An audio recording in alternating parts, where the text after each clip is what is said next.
RT admission 2026ची जी काही यादी आहे ती आता लागलेली आहे. तुमची निवड झालेली आहे का नाही तुम्ही तुमच्या मोबाईलमधून सुद्धा चेक करू शकता. तुमचं नाव कसं चेक करायचं, तुमचा नंबर लागलेला आहे का नाही, नंबर लागला तर नक्की काय करायचं आहे आणि नंबर नाही लागला तर काय करायचं. नमस्कार मित्रांनो, मी शुभम पवार. RT ॲडमिशनची लिस्ट असेल, स्टेटस असेल, कशा पद्धतीने काय प्रोसेस करायची आहे व्हिडिओ नक्की शेवटपर्यंत पहा. चॅनलवरती पहिल्यांदा आला असाल चॅनलला सबस्क्राईब करून ठेवा. अशाच महत्त्वपूर्ण व्हिडिओज तुम्हाला मिळत राहतात. तर चला मित्रांनो, व्हिडिओ सुरू करूया.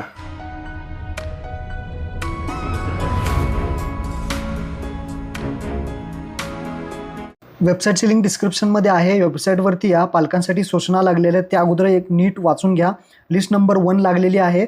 दिनांक 10/4/2026 ते 20/4/2026 पर्यंत तुमचा जो प्रवेश आहे तो घ्यायचा आहे. शेवटची तारीख 20/4 आहे. ॲडमिशन लवकरात लवकर घ्यायचं आहे. निवड यादीतील ज्यांची निवड झालेली आहे त्यांनी आपल्या अलॉटमेंट लेटरची प्रिंट काढायची आहे आणि त्यासोबत जे काही हमीपत्र आहे सेल्फ डिक्लेरेशन त्याचीसुद्धा प्रिंट काढायची आहे आणि जे काही कागदपत्रे तुमची आहेत ओरिजिनल ती सर्व घेऊन जे काही पडताळणी समिती आहे त्यांच्याकडे जाऊन आपल्याला पडताळणी करून घ्यायची आहे.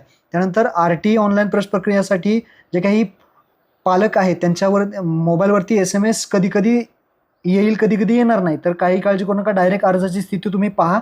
ॲडमिट कार्ड काढण्यासाठी पालकांनी लॉग इन करायचं नाही. अर्जाची स्थिती या टॅबवरती आपला डायरेक्ट वापर करून आपले ॲडमिट कार्ड आणि नंबर लागलेला आहे की ते पाहू शकता. ते कसं पाहायचं ते पुढे तुम्हाला सांगतोच. त्या अगोदर पहा, अर्ज भरताना जी कागदपत्रे तुम्ही नोंदवलेली आहेत त्या सर्व कागदपत्रांच्या मूळ प्रती असतील, ओरिजिनल कागदपत्रे ते सगळे आणि अलॉटमेंट लेटरची प्रिंट आणि हमीपत्र हे घेऊन पडताळणी करून घ्यायची आहे लवकरात लवकर. तरच तुमचं ॲडमिशन इथे कन्फर्म होणार आहे. प्रतीक्षा यादी ज्यांचं निवड यादीमध्ये नाव लागलेलं नाही पण प्रतीक्षा यादीमध्ये नाव आहे त्यांनी थोडं थांबायचं आहे. नंतर तुमची प्रतीक्षा यादी जी आहे ते त्यांचा नंबर लागू शकतो. निवड यादीतील विद्यार्थ्यांनी प्रवेश घेण्याची मुदत संपल्यानंतर मगच प्रतीक्षा यादीतील जे काही विद्यार्थी आहेत त्यांना SMS पाठवले जातील असं सुद्धा सांगितलं आहे. या सूचना वाचून घ्या. खाली यायचं आहे. लिस्ट कशी पाहायची, मूळ निवड यादी. मूळ निवड यादी पाहण्यासाठी इथे पहा, यावरती क्लिक करायचं आहे आणि आपलं जिल्हा सिलेक्ट करायचं आहे आणि लिस्ट नंबर 1 सिलेक्ट करायची आणि पुढे गो बटनावरती क्लिक करायचं आहे. सिलेक्टेड मूळ निवड यादी ऑप्शनमध्ये तुम्हाला हे पाहायला भेटेल. पहा, थोडं लोडिंग होईल आणि पहा इथे पूर्ण जिल्ह्याची यादी तुम्ही इथे चेक करू शकता. नाव लागलेलं आहे का नाही. निवड यादीमध्ये तुमचं नाव असेल तर तुमचं नाव लागलेलं आहे. परंतु इथे भरपूर पेजेस आहेत. इथे तुमचं नाव लवकरच दिसणार नाही, सापडणार नाही. तर सगळ्यात सोपी पद्धत आहे ते सुद्धा मी तुम्हाला पुढे सांगतो. ही झाली मूळ यादी कशी पाहायची ते.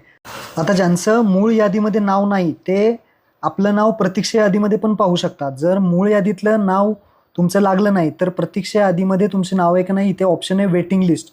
तर प्रतीक्षा यादीसुद्धा तुम्ही चेक करून घ्या. तुमचं नाव याच्यामध्ये असेल तर नंबर लागू शकतो. 99% लागणार नाही, परंतु जर तुमचं फर्स्ट प्रेफरन्स असेल तर लागू शकतो. तर ही झाली प्रतीक्षा यादी. आता इथे पहा, एक ॲप्लिकेशन वाईज डिटेल्स आहे, अर्जाची स्थिती. त्यावरती आपला अर्ज क्रमांक टाका आणि गो पर्यावरती क्लिक करा. तुम्हाला इथे क्लिअर इथे दाखवेल. तर ॲप्लिकेशन नॉट सिलेक्टेड असं दाखवत असेल, इथे काहीच नाही. दिस ॲप्लिकेशन नॉट सिलेक्टेड म्हणजे तुमचा नंबर लागलेला नाही, हे इथे ग्राह्य होतं.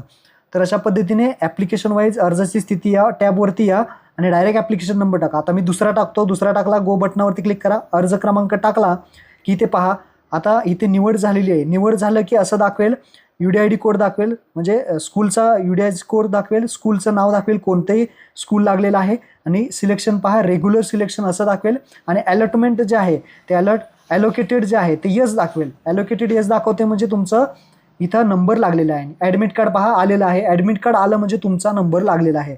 व्ह्यू ॲडमिट कार्डवरती क्लिक केलं, व्ह्यू अँड प्रिंटवरती, तर याची जी प्रिंट आहे ते आपल्याला काढायची आहे आणि डॉक्युमेंट सगळं घेऊन हमीपत्र घेऊन तुम्हाला समितीकडे जायचं आहे. जे कुठं जायचं त्याचा पत्तासुद्धा तुम्हाला इथे खाली दिलेला आहे.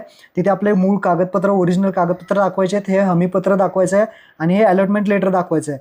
ते सगळं चेकिंग होईल. सगळे कागदपत्र बरोबर तुमचे असतील तर तुमचं ॲडमिशन कन्फर्म होऊन जाईल. तर अशा पद्धतीने जर तुमचा नंबर लागला असेल तर हे ॲडमिट कार्ड तुम्हाला येईल. जर तुमचा नंबर लागला नसेल तरीसुद्धा पहा, दुसरा ॲप्लिकेशन नंबर टाकतो तर असं दाखवेल, कोणतं शाळा वगैरे सगळं प्राधान्य क्रमांक दाखवेल आणि नॉट ॲलोकेटेड, नॉन ॲलोकेटेड म्हणजे तुमचा नंबर लागलेला नाही. तर अशा पद्धतीने सगळी प्रोसेस तुम्हाला समजली आहे. जर नंबर नाही लागला तर प्रतीक्षा यादीसाठी वाट पाहू शकता. तर असं तुम्ही चेक करू शकता. महत्त्वपूर्ण व्हिडिओ सर्व विद्यार्थ्यांना, पालकांना शेअर करा. धन्यवाद. जय हिंद, जय महाराष्ट्र.